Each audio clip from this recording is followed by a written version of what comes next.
Hey YouTubers, is your Ford Explorer Sport with the EcoBoost engine in it smoking real bad after idling for a certain amount of time? I'm going to show you what it might be. This is pretty common. This one's a 2017 model.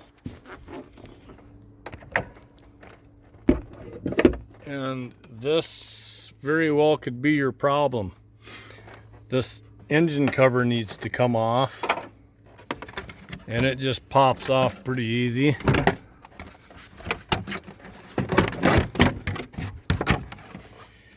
Your PCV valve adapter, which would be this part here,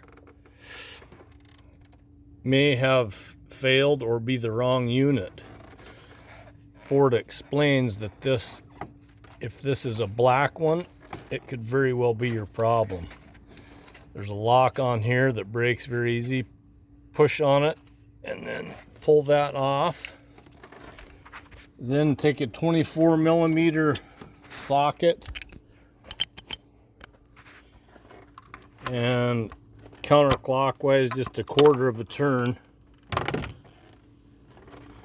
and this will come out. So this is supposed to have an orifice, a small orifice about 1/8 of an inch, and you can see this one is wide open.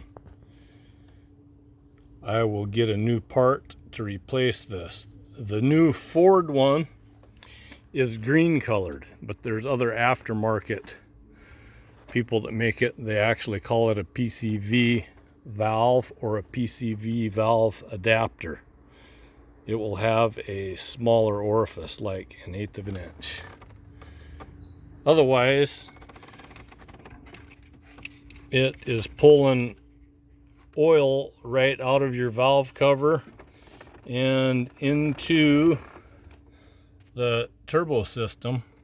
So after you sit there and idle for extended amount of time, lots of oil gets in there, and as soon as you take off driving and there's a little more volume of airflow, it starts to burn it, and it smokes like crazy. That's it.